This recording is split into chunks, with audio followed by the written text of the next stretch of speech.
अस्सलाम वालेकुम guys, welcome back to Zufar universe Saifullah here again. और आज की इस वीडियो में हम देखेंगे कि कैसे हम इवेंट्स को हैंडल करते हैं यूजिंग डेटा बाइंडिंग। लाइक अगर हम किसी बटन के ऊपर क्लिक करते हैं, लॉन्ग क्लिक करते हैं, तो वो एक्शंस या वो लिसनर्स कैसे हम क्रिएट कर सकते हैं या हैंडल कर सकते हैं ये वाले एक्शंस यूजिंग डेटा बाइंडिंग। तो इससे पिछले जितनी भी वीडियोज़ हैं उनके अंदर हमने देखा है कि किस तरीके से हम अपने नॉर्मल लेआउट को डेटा बाइंडिंग लेआउट के अंदर कन्वर्ट करते हैं। और एक्सप्रेशन लैंग्वेज को यूज़ करते हुए जो आपको यहाँ पे नज़र आ रही है, इस एक्सप्रेशन लैंग्वेज को यूज़ करते हुए हम किसी भी एट्रीब्यूट को वैल्यू साइन करते हैं यूजिंग डेटा बाइंडिंग। यहाँ पे विजिबिलिटी का एट्रीब्यूट है, उसको विजिबल या गॉन की वैल्यू साइन की जा रही है। इमेज नेम हमारा कस्टम हमने एट्रीब्यूट क्रिएट किया था, उसको वैल्यू साइन की जा रही है। रेटिंग को वैल्यू साइन की जा रही है यूजिंग एक्सप्रेशन लैंग्वेज। तो सेम एक्सप्रेशन लैंग्वेज को यूज़ करते हुए हम किसी भी इवेंट के अगेंस्ट एक्शन या लिसनर को डिफाइन कर सकते हैं। इन अदर वर्ड्स अभी तक हमने ये किया कि हमने अपने व्यू के डिफरेंट एट्रीब्यूट्स को वैल्यूज असाइन की हैं यूजिंग डेटा बाइंडिंग। तो इसी एक्सप्रेशन लैंग्वेज और डेटा बाइंडिंग को यूज़ करते हुए हम अपने व्यू के ऊपर जो कोई एक इवेंट होता है उसके अगेंस्ट एक एक्शन या लिसनर भी डिफाइन कर सकते हैं। फॉर एग्जांपल, बहुत कॉमन एग्जांपल है हमारे पास क्लिक लिसनर की। तो हम ये कर सकते हैं कि अगर व्यू के ऊपर किसी भी जगह के ऊपर, बटन के ऊपर, टेक्स्ट व्यू के ऊपर क्लिक लिसनर है, तो उस इवेंट के अगेंस्ट हम लिसनर भी डिफाइन कर सकते हैं या कॉल बैक मैथड डिफाइन कर सकते हैं जो हम एग्जीक्यूट करवाना चाह रहे हैं। तो वो काम हम करेंगे इस वीडियो के अंदर। और डेटा बाइंडिंग के अंदर इवेंट्स को हैंडल करने के दो तरीके हैं। पहले हमारे नंबर पे जो हमारे पास टाइप है या टेक्निक है उसको हम कहते हैं मेथड रेफरेंसेस। वो सिमिलर है जिस तरीके से नॉर्मली हम ऑन क्लिक का एट्रीब्यूट यूज़ करते हैं, यहाँ पे जिस तरीके से नॉर्मल एक्सएमएल के अंदर करते हैं, यहाँ पे हम एक मेथड डिफाइन कर देते हैं। अगर हम इसको क्रिएट करना चाहें तो हम क्रिएट कर लेंगे मेन एक्टिविटी के अंदर, यहाँ पे लिसनर क्रिएट हो जाएगा। तो जो पहला हमारे पास टाइप है मेथड रेफरेंसेस वो सिमिलर है इसके, लेकिन जो सेकंड टेक्निक है उसको हम कहते हैं लिसनर बाइंडिंग। और मेन पावरफुल चीज़ हमारे पास जो डेटा बाइंडिंग के अंदर इवेंट्स हैंडल करते हुए आती है वो लिसनर बाइंडिंग है। तो दोनों को इस वीडियो में मैं डिटेल में एक्सप्लेन करूंगा। तो स्टार्ट करते हैं। इसको मैं अपने रन कोड के मेथड को डिलीट करता हूँ, सिर्फ आप उनको बताने के लिए मैंने क्रिएट किया है। तो यहाँ पे भी जो मैंने एट्रीब्यूट क्रिएट किया इसको मैं डिलीट कर देता हूँ। तो मेरे पास यहाँ पे मेरा लेआउट है जो मेन एक्टिविटी का, उसके ऊपर सिर्फ एक बटन है और मेन एक्टिविटी सेट कंटेंट के अंदर इस लेआउट को यूज़ कर रही है। आप देख सकते हैं एक्टिविटी मेन इवेंट्स का लेआउट और यहाँ पे भी वही लेआउट है। तो पहले नंबर पे हम देखेंगे कि कैसे हम मेथड रेफरेंसेस को यूज़ कर सकते हैं। उसके बाद मैं आपको बताऊंगा कि कैसे हम लिसनर बाइंडिंग्स को यूज़ करते हैं। तो मैं स्प्लिट मोड के अंदर जाऊंगा। तो जिस तरीके से हमने देखा कि डेटा बाइंडिंग को अगर लेआउट के अंदर यूज़ करना है तो पहला स्टेप है कि लेआउट को कन्वर्ट करना है डेटा बाइंडिंग लेआउट के अंदर। तो अगेन यहाँ पे भी वही स्टेप होगा, कन्वर्ट करेंगे डेटा बाइंडिंग लेआउट के अंदर। अब जिस तरीके से हम यहाँ पे पहले एक वेरिएबल क्रिएट करते हैं, या लाइक मैंने यहाँ पे क्रिएट किया हुआ है, सॉरी नीचे आ गया, यहाँ पे प्रोडक्ट नेम है, उसका टाइप भी प्रोडक्ट है। तो इस वेरिएबल के थ्रू डिफरेंट प्रॉपर्टीज मैंने एक्सेस करके वैल्यूज साइन की हैं। सेम काम हमने इस केस के अंदर करना है, सिर्फ इस केस के अंदर डिफरेंस ये होगा कि यहाँ पे हमें प्रॉपर्टीज के अंदर वैल्यूज मिल रही हैं, लाइक टोटल रेटिंग मिल रही है, यहाँ पे नेम मिल रहा है। लेकिन यहाँ पे इस केस के अंदर हमें एक कॉल बैक मैथड या हमें लिसनर मिलेगा। तो पहले नंबर पे मैं वेरिएबल क्रिएट कर लेता हूँ। ये बहुत सिंपल है, आप एक दफ़ा देखेंगे, ट्राई करेंगे तो आपको आई एम श्योर समझ आ जाएगी। तो मैं नेम इसको कह दूंगा लिसनर। आप नेम कुछ भी दे सकते हैं लेकिन लिसनर कॉमन हमारे पास कन्वेंशन है। अब नेक्स्ट चीज़ है हमारे पास टाइप, कि लिसनर किस टाइप का होगा। तो राइट नो मैं ये करवाना चाह रहा हूँ कि इस बटन के क्लिक के ऊपर जो मेथड मैंने एग्जीक्यूट करवाना है वो मेरे पास होगा मेन एक्टिविटी के अंदर। तो जो लिसनर भी मेरे पास होगा वो उसकी टाइप मेन एक्टिविटी मेरे पास होगी। तो अब अगर मैं ये डेटा बाइंडिंग का लेआउट है तो मैं यहाँ पे अगर नीचे आता हूँ तो मैं ऑन क्लिक का जो एट्रीब्यूट है उसको यूज़ कर सकता हूँ। अब यहाँ पे पहले नंबर पे तो बाइंडिंग एक्सप्रेशन आएगा क्योंकि इसके अंदर हमने वैल्यूज़ कोई भी पास करनी है। तो अगर हमारे पास सपोज करें टेक्स्ट है, इसको हमने वैल्यू पास करनी थी, तो उस केस के अंदर वैल्यू जो हमें यहाँ पे मिलनी थी वो एक प्रॉपर्टी होनी थी, फील्ड होनी थी। इस केस के अंदर जो एट्रीब्यूट है वो किस टाइप का, वो एक इवेंट है। ऑन क्लिक बहुत कॉमन इवेंट है हमारे पास। तो यहाँ पे जो टाइप हम रिटर्न करेंगे या पास करेंगे वो एक लिसनर टाइप होनी चाहिए। तो यहाँ पे जो हम टाइप पास करेंगे उसके लिए दो चीज़ों का होना या दो रूल्स हैं जो आपको पता होने चाहिए। पहले नंबर पे ये कि जो आप यहाँ पे टाइप पास करेंगे, जो वेरिएबल पास करेंगे, ऑब्जेक्ट पास करेंगे, लाइक मैंने लिसनर पास किया, इसके लिए ज़रूरी है पहले नंबर पे ये कि ये नल नहीं होना चाहिए। सेकंड नंबर पे जो मोस्ट इंपॉर्टेंट और जो समझने वाली चीज़ है वो ये कि इस ऑब्जेक्ट के लिए ज़रूरी है कि ये वो वाली इंटरफेस टाइप इंप्लीमेंट कर रहा हो जो ये वाला एट्रीब्यूट एक्सपेक्ट करता है। अगेन एक्सप्लेन करता हूँ कि दूसरे एंगल से कि ऑन क्लिक एट्रीब्यूट हमारे पास एक्सपेक्ट कर रहा होता है कोई भी ऐसा ऑब्जेक्ट जो ऑन क्लिक लिसनर का जो इंटरफेस है उसको इंप्लीमेंट करता है। ये मुझे कैसे पता है? आई एम श्योर आपको भी पता होगा। अगर आप जाते हैं यहाँ पे मेन एक्टिविटी के अंदर तो यहाँ पे सेट कंटेंट व्यू की बजाय अब मैं जो है वो मैंने चूंकि बाइंडिंग को मैं यूज़ कर रहा हूँ तो मैं यहाँ पे बाइंडिंग का ऑब्जेक्ट क्रिएट कर लूँगा। बाइंडिंग, इसकी type activity main binding, main activity main events binding होगी। डेटा बाइंडिंग यूटिल को यूज़ कर लेंगे, that set content view this as an activity और dot layout dot main activity events. तो यहाँ पे ये नीचे आ जाएगा। मेन जो चीज़ है वो ये कि अगर मैं binding dot btn run code को एक्सेस करता हूँ, ये बेसिकली मेरे पास ये वाली आईडी है, कैमल केस के अंदर कन्वर्ट हो चुकी हुई है। डॉट आपने देखा हमारे पास मेथड है सेट ऑन क्लिक लिसनर। अगर आप इसके ऊपर जाते हैं और कमांड या कंट्रोल पी प्रेस करते हैं तो यहाँ पे आप कोई भी कॉल बैक मेथड पास कर सकते हैं, लेकिन उसकी type view dot on click listener होगी। तो ये जो view dot on click listener है, ऑन क्लिक लिसनर हमारे पास बेसिकली एक इंटरफेस है, उसके अंदर हमारे पास एक ही मेथड होता है ऑन क्लिक का जो view as a parameter type receive करता है। तो ये वाला जो ऑब्जेक्ट है इसके लिए ज़रूरी है कि ये वाला जो इंटरफेस टाइप है वो लाजमी ये इंप्लीमेंट करे। अगर यहाँ पे सपोज करें आप करते हैं सेट ऑन क्लिक लिसनर की बजाय set on long click listener, इस केस के अंदर कौन सा पैरामीटर एक्सपेक्ट किया जा रहा है? ऑन क्लिक लिसनर नहीं, ऑन लॉन्ग क्लिक लिसनर। तो अगर आप यहाँ पे एट्रीब्यूट ऑन क्लिक की बजाय ऑन लॉन्ग क्लिक यूज़ करेंगे तो अब यहाँ पे जो लिसनर है इसके लिए ज़रूरी होगा कि वो ऑन लॉन्ग क्लिक को इम्प्लीमेंट करे।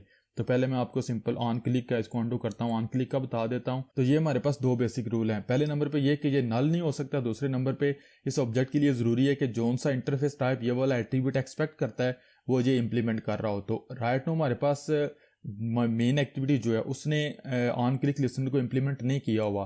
तो एक आपके पास ऑप्शन ये है कि आप यहाँ पे ऑन क्लिक लिसनर को इम्प्लीमेंट कर सकते हैं, दूसरा ऑप्शन ये है कि आप यहाँ पे अपनी सेपरेट क्लास जो है वो क्रिएट कर सकते हैं। मैं सिर्फ आप लोगों को समझाने के लिए एक क्लास क्रिएट कर लेता हूँ, माई क्लिक हैंडलर, और ये ऑन क्लिक लिसनर जो है उसको इंप्लीमेंट करेगी। अब चूंकि ऑन क्लिक लिसनर को मैंने इंप्लीमेंट किया तो मुझे यहाँ पे ओवरराइड करना पड़ेगा ऑन क्लिक का मेथड, और इसके अंदर मैं सिर्फ जो टोस्ट है वो शो करवा दूंगा व्यू डॉट कॉन्टेक्स्ट, और यहाँ पे हेलो कर देंगे। तो व्यू की मुझे सेव कॉल करनी पड़ेगी। तो ये हमारे पास नॉर्मल जो तरीका कार है वो है। अब सपोज करें यहाँ पे अगर मैं आता हूँ तो यहाँ पे अब जो चीज़ मैंने आपको बतानी है वो ये है जो मैंने पीछे भी आपको बताई हुई है कि डेटा बाइंडिंग 3 तरह की बाइंडिंग परफॉर्म करती है या 3 तरह के सेटर टाइप्स को यूज़ करते हुए एट्रीब्यूट के ऊपर वैल्यू असाइन करती है। अगर हम यहाँ पे टेक्स्ट की कोई भी वैल्यू डेटा बाइंडिंग के थ्रू पास करेंगे, लाइक कर देता हूँ क्लिक मी, तो ये भी चूँकि जाएगी स्ट्रिंग के फॉर्म के अंदर, डिफॉल्ट वैल्यू यहाँ पे हमें शो नहीं होगी, ये रन टाइम के ऊपर शो होगी। तो मेरी जो सेकंड लास्ट वीडियो थी जिसमें हमने देखा था कस्टम बाइंडिंग अडॉप्टर्स कैसे क्रिएट करने हैं, उस वीडियो का लिंक आपको टॉप राइट के ऊपर मिल जाएगा इन्फो कार्ड के अंदर।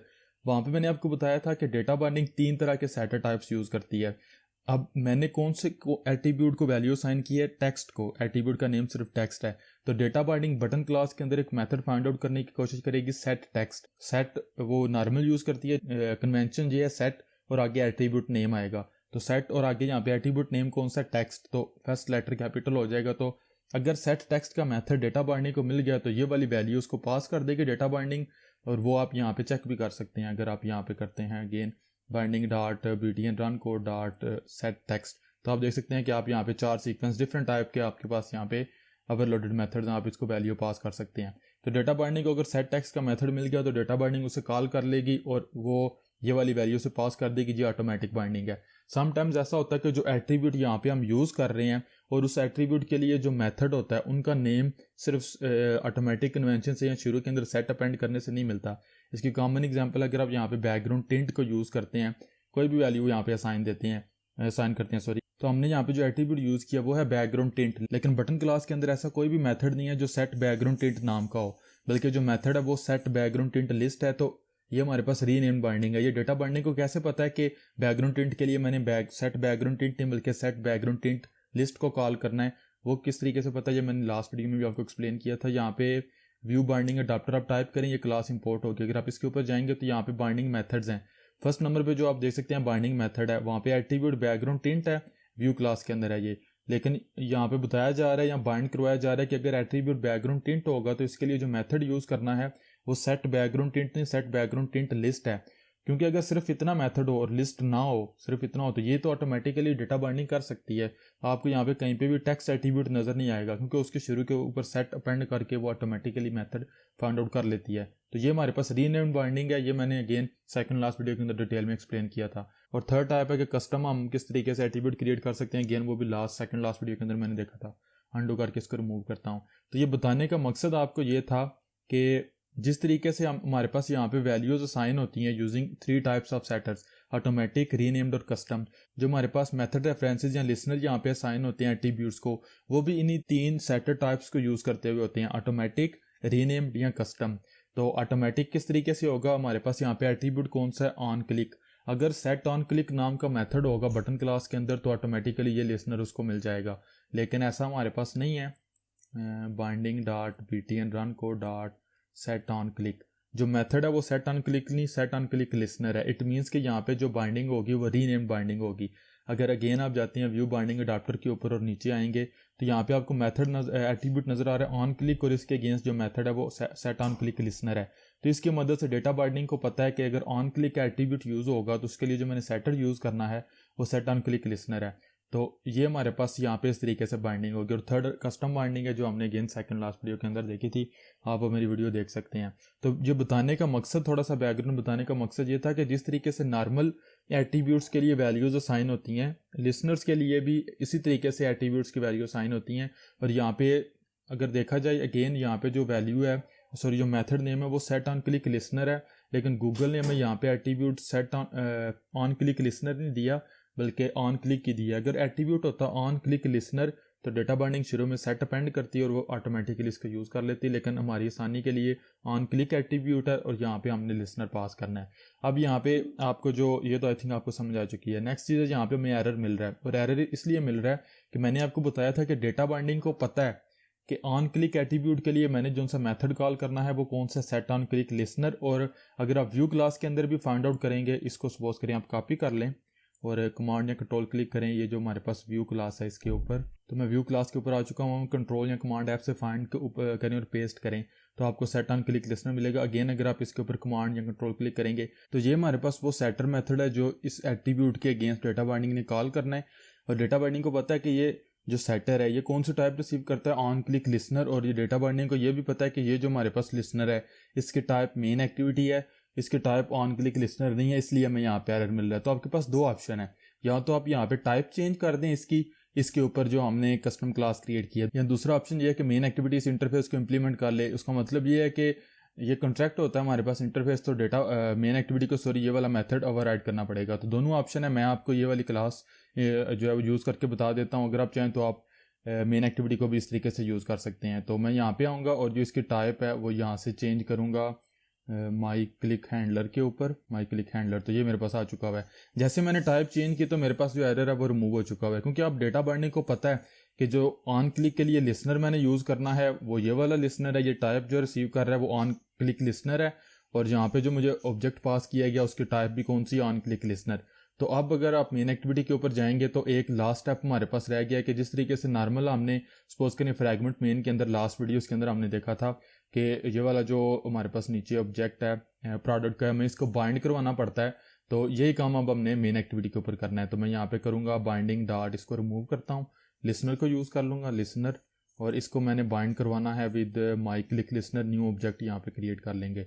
That's it. अब अगर आप एप्लीकेशन को रन करते हैं, हम यहाँ पे मैं आपको रन करके भी बता देता हूँ। तो मेरी एप्लीकेशन रन हो रही है, अगर मैं क्लिक करता हूँ क्लिक मी के ऊपर तो आपने देखा हमें हेलो का जो टोस्ट है वो शो हो रहा है। इट्स प्रीटी कॉमन, ये तो बिल्कुल बेसिक है। तो ये हमारे पास फर्स्ट टाइप है डेटा बाइंडिंग के थ्रू इवेंट्स हैंडल करने की, इसको हम कहते हैं मेथड रेफरेंसेस। और ये आपने देखा प्रीटी सिंपल है, इसमें कोई खास टेक्निकल चीज़ नहीं है। सिर्फ एक चीज़ है, अगर आपने गौर किया हो या में भी आप सोच रहे हो कि नॉर्मली जब हम यूज़ करते हैं ऑन क्लिक को किसी एट्रीब्यूट के ऊपर, सॉरी लेआउट के ऊपर, तो उस केस के अंदर हम मेथड जो होता है उसको मेन एक्टिविटी के अंदर डायरेक्टली डिफाइन कर लेते हैं, उसको सेपरेट क्लास के अंदर डिफाइन नहीं करते। तो वो भी हम यहाँ पे कर सकते हैं। उसके लिए किस तरीके से होगा, अगर मैं यहाँ पे जाता हूँ और जो लिसनर है इस केस के अंदर, चूंकि लिसनर है जो इसके अंदर जो इंटरफेस है उस इंटरफेस का जो मेथड था ऑन क्लिक हो चुके उसी नाम के साथ है, तो हमें खुद ये मेथड कॉल करने की ज़रूरत नहीं पड़ी। अगर आप इसको खुद कॉल करना चाहें तो आप यहाँ पे जो आप डबल कॉलन टाइप करें तो ऑन क्लिक का जो आपको मेथड है वो मिल जाएगा। अगर आप इसको यहाँ पे एक्सेस करें तो जस्ट लाइक अ प्रॉपर्टी ये आपको मिलेगा, आपको व्यू पास करने की भी ज़रूरत नहीं, लेकिन वो ऑटोमेटिकली डेटा बाइंडिंग यहाँ पे आपको व्यू जो है वो दे देगी। तो आप इस तरीके से भी कर सकते हैं। लेकिन सपोज करें अब मैं इसी को कॉपी कर लेता हूँ यहाँ से यहाँ पे, और अब राइट को भी रिमूव कर देता हूँ, और ऑन क्लिक की बजाय मैं यहाँ पे रन कोड अपना कस्टम का नेम है वो दे देता हूँ।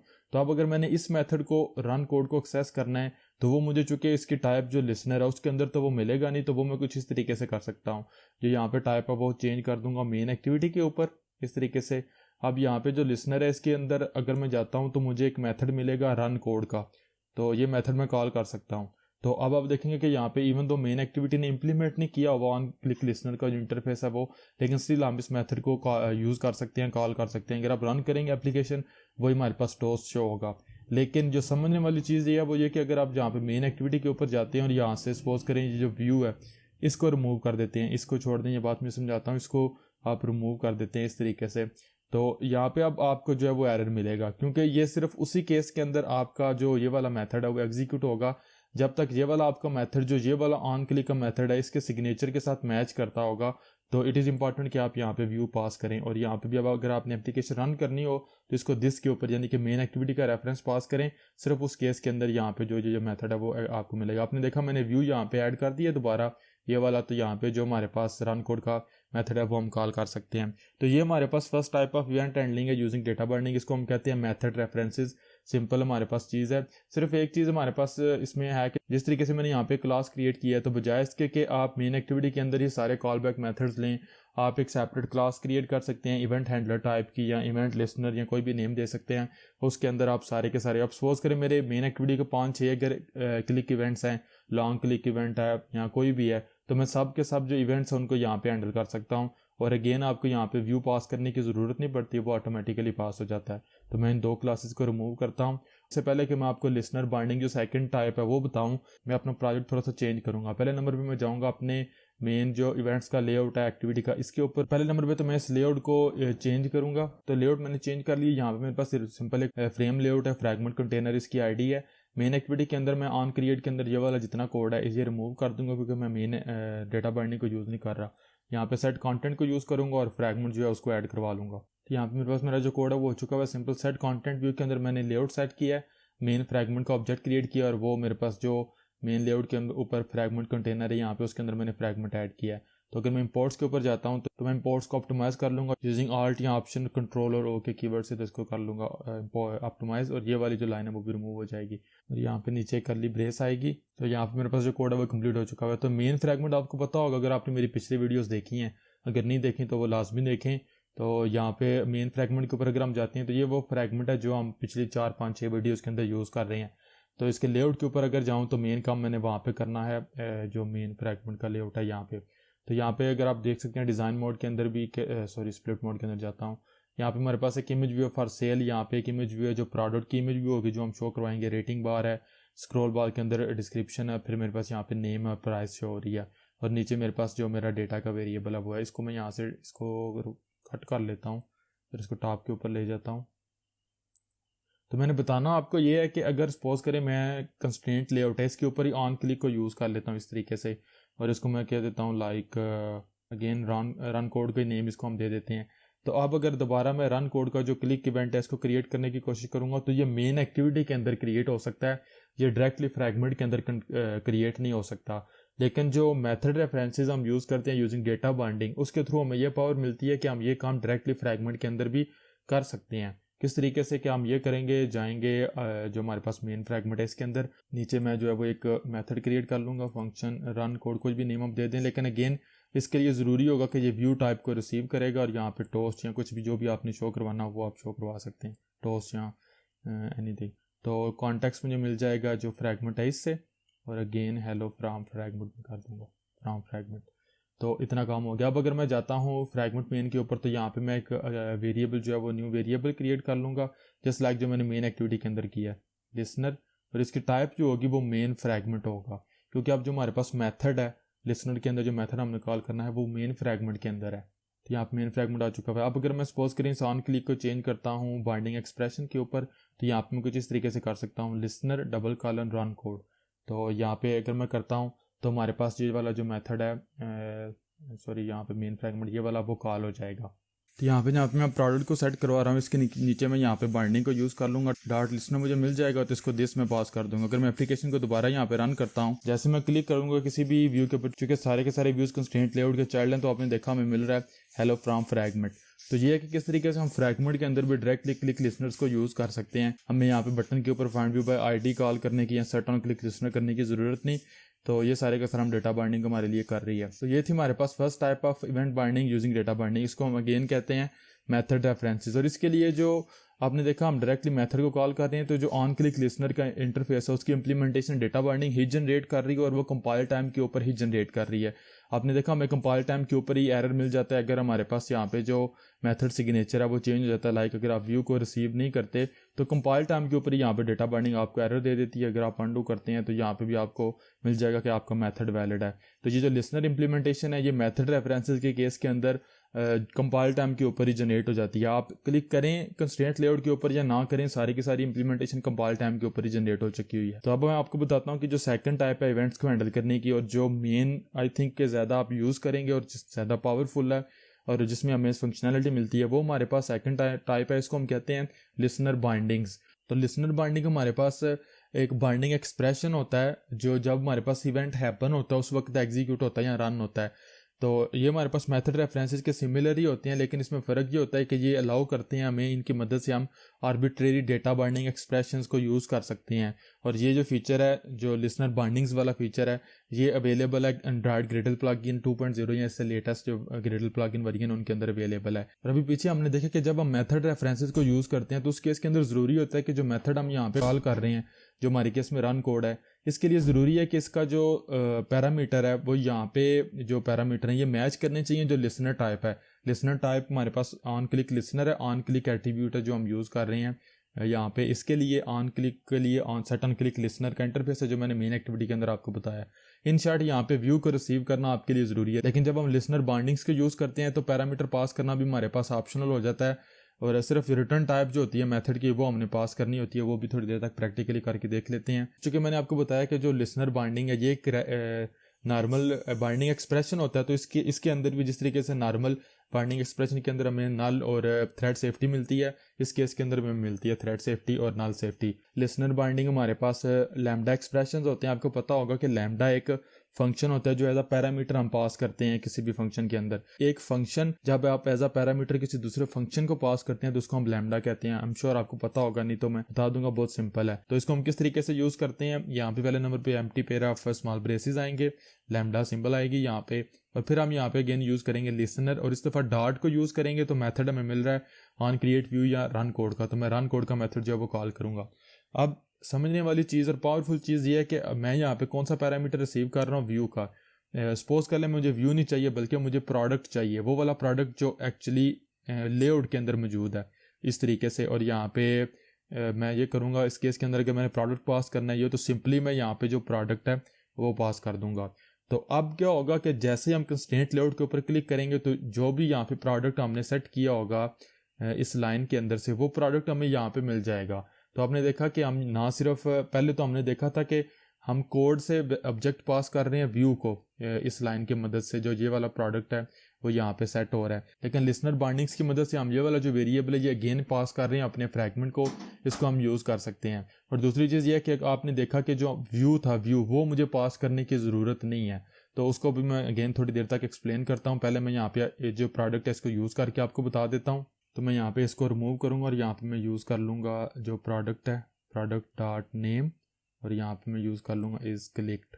तो अगर मैं दोबारा एप्लीकेशन को रन करता हूँ तो हमारी एप्लीकेशन रन हो रही है। और अगर मैं आप नेम देख लें, वी नेक स्वेटर है, अगर मैं क्लिक करता हूँ किसी भी इमेज के ऊपर या किसी भी व्यू के ऊपर तो आपने देखा V neck sweater is clicked में जो टोस्ट के अंदर प्रोडक्ट का नेम है वो मिल रहा है। इट मीन्स कि जो प्रोडक्ट हमने यहाँ पे सेट किया हुआ था व्यू के ऊपर वो लिसनर बाइंडिंग की मदद से हमें यहाँ पे अपने फ्रैगमेंट के अंदर मिल चुका हुआ है। तो ये हमारे पास मेन पावरफुल चीज़ है जो लिसनर बाइंडिंग है वो उसकी। तो इसके मदद से जब हम नेक्स्ट वीडियो में देखेंगे कि जो फ्रैगमेंट के अंदर हमने कॉल बैक कम्युनिकेशन करनी होती है बिटवीन टू फ्रैगमेंट्स या फ्रैगमेंट एक्टिविटी, तो वो गूगल की तरफ से रिकमेंडेड भी ये है कि होस्टिंग एक्टिविटी के थ्रू होनी चाहिए। लाइक अगर मेन फ्रैगमेंट ने डेटा पास करना है किसी दूसरी एक्टिविटी को या किसी दूसरे फ्रैगमेंट को, तो वो डायरेक्टली पास नहीं करेगा बल्कि वो मेन एक्टिविटी के थ्रू पास करेगा। तो उसके लिए मैंने आपको पहले भी बताया हुआ है, हमने देखा था फ्रैगमेंट की प्लेलिस्ट के अंदर कि हम कॉल बैक इंटरफेसेस को यूज़ करते हैं, रिसाइकल व्यू के अंदर हम उनको यूज़ करते हैं। तो इन सब केसेस के अंदर हम देखेंगे नेक्स्ट वीडियो में कि कस्टम जो कॉल बैक इंटरफेस होता है उसको इंप्लीमेंट करना कितना आसान हो जाता है जो लिसनर बाइंडिंग या डेटा बाइंडिंग इवेंट्स हैं इनकी वजह से। तो नेक्स्ट चीज़ हमारे पास ये है कि यहाँ पे आपने देखा हमें कोई भी व्यू पास करने की ज़रूरत नहीं, लेकिन स्टिल अगर आपने व्यू पास करना है तो आपको यहाँ पे पैरामीटर डिफाइन करने पड़ेंगे। अगर आप यहाँ पे स्मॉल ब्रैकेट्स के ऊपर कमांड या कंट्रोल क्लिक करेंगे तो आपने देखा आपको इंटरफेस मिल रहा है। ये बेसिकली आप यहाँ पे ये जो स्मॉल ब्रेसेस हैं ये बेसिकली इस ऑन क्लिक का जो मेथड है इसको रिप्रेजेंट करती हैं। ये ऑन क्लिक के मेथड की ब्रेसेस हैं। ये वाला जितना भी आपने कोड यहाँ पे किया हुआ है ये ऑटोमेटिकली जाएगा जो ऑन क्लिक का मेथड है इसके अंदर चला जाएगा, और जो व्यू है वो ऑप्शनल है आपके पास। आप चाहें तो पास कर सकते हैं, आप चाहें तो इसको इग्नोर कर सकते हैं। अगर आपने पास करना है तो वो आप इस तरीके से करेंगे, व्यू या कोई भी आप नेम दे लें, लाइक मैंने इसको सिर्फ वी कह दिया है। तो अगर आप इसके ऊपर कमांड या कंट्रोल क्लिक करेंगे तो आपने देखा इसके टाइप व्यू है, क्योंकि ये जो हमारे पास मेथड है वो कौन सा है, ऑन क्लिक लिसनर का मेथड ऑन क्लिक, तो वो एक ही टाइप रिसीव करता है व्यू। अब अगर आप चाहें तो आप वी को यहाँ पे पास भी कर सकते हैं, लेकिन अब आपको यहाँ पे जो रन कोड का मेथड है यहाँ पे पहले व्यू को रिसीव करना पड़ेगा, इस तरीके से व्यू, और फिर प्रोडक्ट रिसीव करना पड़ेगा। तो इस तरीके से हम जो मल्टीपल पैरामीटर्स हैं वो भी पास कर सकते हैं। अब यहाँ पे जो मैंने पीछे आपको बताया मेथड रेफरेंसेस, उस केस के अंदर मैंने आपको बताया कि जो सेट ऑन क्लिक लिसनर की इंप्लीमेंटेशन है वो कंपाइल टाइम के ऊपर ही जनरेट हो रही है। तो यहाँ पे भी लिसनर बाइंडिंग के केस के अंदर भी जो सेट ऑन क्लिक लिसनर की इंप्लीमेंटेशन है, कॉल बैक लिसनर की इंप्लीमेंटेशन कंपाइल टाइम के ऊपर ही जनरेट हो रही है। लेकिन ये वाला जो हमारे पास बाइंडिंग एक्सप्रेशन है ये सिर्फ उस वक्त एवेलुएट होगा जब हमारे पास ये इवेंट हैपन होगा। अगर हम कंस्ट्रेंट लेआउट के ऊपर या किसी व्यू के ऊपर कभी क्लिक नहीं करेंगे तो ये हमारा जो बाइंडिंग एक्सप्रेशन है ये एवेलुएट ही नहीं होगा। ऑन क्लिक लिसनर की इंप्लीमेंटेशन जनरेट हो चुकी हुई है कंपाइल टाइम के ऊपर। ये बैकग्राउंड का कोड आपको बता रहा हूँ, अगर समझ नहीं भी आए तो इसको समझना इतना ज़रूरी नहीं है, लेकिन अगर आ जाए तो ये ज़्यादा बेहतर है आप लोगों के लिए कि कंपाइल टाइम के ऊपर लिसनर इंप्लीमेंटेशन जनरेट हो जाएगी। लेकिन ये जो लाइन है ये जब तक आप क्लिक नहीं करेंगे तो तब तक एग्जीक्यूट या एवेलुएट नहीं होगी। अब पीछे मैंने आपको बताया कि जब हमने मेथड रेफरेंसेस यूज़ किए हैं तो वहाँ पे ऑन क्लिक का जो इंटरफेस की जो हमारे पास इंटरफेस का सिग्नेचर है मेथड का वो मैच करना चाहिए। लेकिन यहाँ पे जो हमने यूज़ किया हुआ लिसनर बाइंडिंग, इसके केस के अंदर मेथड सिग्नेचर मैच करना तो ज़रूरी नहीं होता, लेकिन जो इंपॉर्टेंट चीज़ होती है वो रिटर्न टाइप होती है। अगेन अगर आप यहाँ पे जाएंगे ऑन क्लिक के ऊपर, इसको सॉरी अगर आप रिमूव कर दें क्लिक करें तो आप देख सकते हैं कि जो ऑन क्लिक का मेथड है वो वाइड रिटर्न करता है, तो हमें यहाँ पे कोई भी रिटर्न करने की ज़रूरत नहीं है। लेकिन अगर यहाँ पे आप इसको कॉपी कर लें और कमांड F करें तो ऑन क्लिक की बजाय ऑन लॉन्ग क्लिक लिसनर को अगर आप फाइंड करें और इसके ऊपर अगर आप चले जाते हैं तो मैं ऑन लॉन्ग क्लिक लिसनर के ऊपर हूँ, तो यहाँ पे जो मेथड यूज़ होगा वो ऑन लॉन्ग क्लिक होगा, लेकिन जो रिटर्न टाइप होगी वो बुलियन होगी। तो इस केस के अंदर अगर हम यहाँ पे यूज़ कर लेते हैं ऑन क्लिक की बजाय ऑन लॉन्ग क्लिक, तो यहाँ पे अगेन पैरामीटर तो हम चलें इग्नोर कर देते हैं, हमें यहाँ पे इसकी ज़रूरत नहीं। लेकिन अब अगर हम यहाँ पे एप्लीकेशन रन करेंगे, सपोज करें इस पैरामीटर को भी मैं यूज़ नहीं करता, तो आप देखेंगे हमें एरर मिलेगा। एरर ये मिलेगा, मैं आपको एक दफ़ा एप्लीकेशन रन करके भी बता देता हूँ। यहाँ पे रन करेंगे एप्लीकेशन, क्योंकि हाल तो जो मेथड सिग्नेचर है उसकी हमें प्रॉब्लम नहीं है, हमने प्रोडक्ट यहाँ पे रिसीव करना था वो हमने यहाँ से व्यू से पास कर दिया हुआ आप देख सकते हैं। लेकिन जो एरर हमें मिलेगा या बिल्ड जिस वजह से फेल होगी वो होगी रिटर्न टाइप। हमने जब तक रिटर्न टाइप यहाँ पे नहीं देनी, हमारा जो लिसनर है वो बाइंड नहीं होगा। तो आप देख सकते हैं हमारे पास एरर मिल चुका हुआ है, can not generate view binders. तो इसकी रीज़न ये है कि जो हमने यहाँ पे यूज़ किया है एट्रीब्यूट्स या जो मैंने एक्शन यूज़ किया है वो था ऑन लॉन्ग क्लिक। तो यहाँ पे जो इंटरफेस है आप यहाँ पे भी देख सकते हैं कि वो ऑन लॉन्ग क्लिक हमसे एक बुलियन वैल्यू एक्सपेक्ट करता है, वो हमने रिटर्न नहीं की, तो वो हमें यहाँ पे रिटर्न करनी पड़ेगी। आप ट्रू या फॉल्स कोई भी रिटर्न कर दें, रिटर्न ट्रू कर देते हैं क्योंकि हम जो इवेंट है उसको यहाँ पे यूज़ कर रहे हैं, हैंडल कर रहे हैं, और यहाँ पे boolean as a return type आ जाएगा। अब अगर मैं दोबारा एप्लीकेशन रन करता हूँ तो आप देखेंगे हमारे पास प्रोजेक्ट बिल्ड भी हो जाएगा और हमारी एप्लीकेशन रन भी हो जाएगी।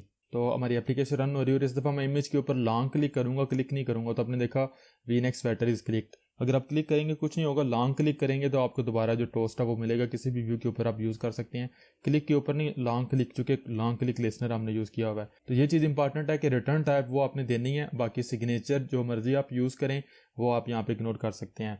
अब लास्ट चीज़ है, उसके बाद वीडियो को एंड करता हूँ कि यहाँ पे जो हमने पैरामीटर पास करने हैं मैंने आपको बताया, यहाँ आप सब को यूज़ करेंगे या आप सब को इग्नोर करेंगे। आप ये नहीं कर सकते कि आधे पैरामीटर को डिफाइन करें आधे पैरामीटर्स को डिफाइन ना करें। तो इस चीज़ को समझाने के लिए मैं यहाँ पे एक चेक बॉक्स क्रिएट कर लेता हूँ। तो यहाँ पे मेरे पास जो चेक बॉक्स है उसका कोड आ चुका है, ऑल्दो हम इसको रन नहीं करेंगे, एप्लीकेशन को यूज़ नहीं करेंगे, लेकिन जो चीज़ मैंने आपको बतानी है वो ये कि मैं जो यहाँ पे यूज़ कर रहा हूँ इंटरफेस वो है ऑन चेक्ड चेंज। तो अगर आप कमांड या कंट्रोल क्लिक करते हैं इसके ऊपर और आप अपने जो set on checked change listener है इसके ऊपर अगर आप जाते हैं तो आप देखेंगे कि यहाँ पे जो लिसनर है वो यूज़ किया जा रहा है वो है ऑन चेक्ड चेंज लिसनर। अगर आप अगेन इसके ऊपर जाते हैं कमांड या कंट्रोल क्लिक से तो ये हमारे पास ऑन चेक चेंज का जो मेथड है, कॉल बैक मेथड, वो हमसे दो पैरामीटर यहाँ पे रिसीव करता है, कंपाउंड बटन का और बुलियन की वैल्यू। तो अब यहाँ पे ये चीज़ है कि या तो आप इन दोनों को डिफाइन करेंगे या आप दोनों को इग्नोर करेंगे। अगर मैं यहाँ पे दोनों को रिमूव कर देता हूँ तो मुझे कोई भी एरर मिलेगा कि इस चेक फाउंड नहीं है।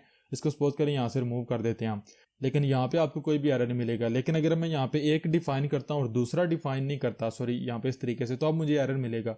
और एरर हमारे पास ये है कि अनएक्सपेक्टेड पैरामीटर काउंट के 2 पैरामीटर एक्सपेक्ट किए जा रहे थे, आपने एक पास किया है, तो अगर मैं दोबारा सपोज करें वी या कुछ भी कह देता हूँ तो एरर वो रिमूव हो जाएगा और वो यहाँ पे अगर आप यूज़ करना चाहें तो वो कर सकते हैं। तो जब हम लिसनर बाइंडिंग को यूज़ करते हैं तो उस केस के अंदर आपके पास अगेन यहाँ पे जो पैरामीटर आपने पास करने हैं वो बेसिकली जो कॉल बैक मेथड होता है इंटरफेस के अंदर उसको यहाँ पे रिसीव होते हैं, मैंने पीछे भी आपको बताया। तो अगर यहाँ पे मल्टीपल पैरामीटर्स हैं तो आप यूज़ कर सकते हैं मल्टीपल पैरामीटर्स, लेकिन उस केस के अंदर ये होगा कि या तो आप सारे पैरामीटर्स को यूज़ करें या फिर आप किसी भी पैरामीटर को यूज़ ना करें। आप ये नहीं कर सकते कि एक कंपाउंड बटन को यूज़ करें, बुलियन को यूज़ ना करें। उसका तरीकाकार ये है कि यहाँ पे आपने उनको डिफाइन करना है। अब यहाँ पे मैं अपने बाइंडिंग एक्सप्रेशन के अंदर उनको यूज़ नहीं कर रहा, इट डजेंट मैटर, लेकिन यहाँ पे ज़रूरी है कि मैं उनको डिफाइन करूँ। अगर मैं यहाँ पे या तो इन दोनों को इग्नोर कर दूंगा या फिर दोनों को यूज़ करूँगा, तो ये चीज़ आपको पता होनी चाहिए। तो मैं इसको यहाँ पे जो है वो रिमूव कर देता हूँ, सिर्फ आप लोगों को मैंने समझाना था। और मैंने पीछे आपको बताया चूंकि ये हमारे पास जो लिसनर बाइंडिंग है, ये बाइंडिंग एक्सप्रेशन होता है, तो आप टर्नरी ऑपरेटर वगैरह भी यूज़ कर सकते हैं यहाँ पे। सपोज करें मैं यहाँ पे व्यू को रिसीव कर लेता हूँ इस तरीके से, तो यहाँ पे मैं चेक करूँगा view dot is visible, is visible, और यहाँ पे क्वेश्चन मार्क के थ्रू आप चेक कर सकते हैं। अगर ये आपका व्यू विजिबल हुआ तो आप इसको कॉल करेंगे, अदरवाइज आप यहाँ पे कोई दूसरा मेथड कॉल कर सकते हैं। अगर आप नहीं करना चाह रहे तो आप वाइड को यहाँ पे यूज़ कर सकते हैं। तो ये आपके पास पावर जो है वो डेटा बाइंडिंग की वजह से आती है। तो इसके साथ ही गाइस हमारी वीडियो का काम कंप्लीट हो चुका है। तो यहाँ पे मोस्ट इंपॉर्टेंट चीज़ है, उसके बाद वीडियो को स्टॉप करता हूँ, वो ये कि हमने देखा है कि जो लिसनर बाइंडिंग है ये हमारे पास लेआउट एक्सप्रेशंस होते हैं और ये बहुत पावरफुल और कम्प्लेक्स हो सकते हैं। तो इनके मदद से हम बहुत पावरफुल और कम्प्लेक्स लेआउट एक्सप्रेशंस क्रिएट करके लेआउट क्रिएट कर सकते हैं। इसका एक तो हमें फ़ायदा ये है कि बहुत इजी टू रीड हमें कोड मिलेगा अपने व्यू के लिए, इसको रीड करना मेंटेन करना आसान होगा। लेकिन इसका अपोजिट ये चूँकि ये बहुत पावरफुल है, अगर आप बहुत कम्प्लेक्स अपने लेआउट एक्सप्रेशंस लिसनर्स के लिए क्रिएट करेंगे तो आपका लेआउट रीड करना और मेनली मेंटेन करना मुश्किल हो जाएगा। तो मेनली आप कोशिश करें कि इनको जितना ज़्यादा सिंपल हो सके वो रखें, और मेनली आप लिसनर बाइंडिंग्स को उस केस के लिए यूज़ करें जब आपने यूआई से डेटा अपने कॉल बैक मेथड्स को या कोड को पास करना है। जो मैं यहाँ पे कर रहा हूँ, डेटा मेरा प्रोडक्ट के अंदर है वो मैं यहाँ से पास कर रहा हूँ इस मेथड के थ्रू, जो मेरा मेन फ्रैगमेंट है यहाँ पे। अगर कोई भी बिजनेस लॉजिक है तो वो आप अपने इस कॉल बैक मेथड के अंदर हैंडल करें, ना कि आप अपने जो लेआउट है उसके अंदर हैंडल करें। तो इसके साथ ही गाइस वीडियो को स्टॉप करते हैं। आई थिंक सो आपको समझ आ चुकी होगी सारी चीज़ों की। हमने देखा कि हम किस तरीके से मेथड रेफरेंसेस को यूज़ करके इवेंट्स को हैंडल करते हैं, और फिर हमने देखा कि लिसनर बाइंडिंग्स के थ्रू किस तरीके से इवेंट हैंडल करनी है यूजिंग डेटा बाइंडिंग। तो आई थिंक सो आपको दोनों टाइप्स की समझ आ चुकी होगी। इंशाल्लाह मिलूंगा आप लोगों से नेक्स्ट वीडियो में, जिसमें हम इसका प्रैक्टिकल जो यूज़ है वो देखेंगे, और हम देखेंगे कि अगर हमारे पास एक इंटरफेस है, कस्टम इंटरफेस हमने क्रिएट किया है, वो हम इम्प्लीमेंट करते हैं like fragment to activity communication या recycler view to activity communication, तो उसके लिए हम किस तरीके से उसको यूज़ कर सकते हैं। और हम देखेंगे कि कितना आसान हो जाता है हमारा, काफ़ी ज़्यादा कोड हमें नहीं करना पड़ता यूजिंग डेटा बाइंडिंग। तो मेक श्योर करें इस चीज़ के लिए कि आप मेरे चैनल को सब्सक्राइब करें और बेल आइकन को दबाएं ताकि आप लेटेस्ट पार्ट्स को मिस ना कर सकें। टेक केयर, अल्लाह हाफिज़।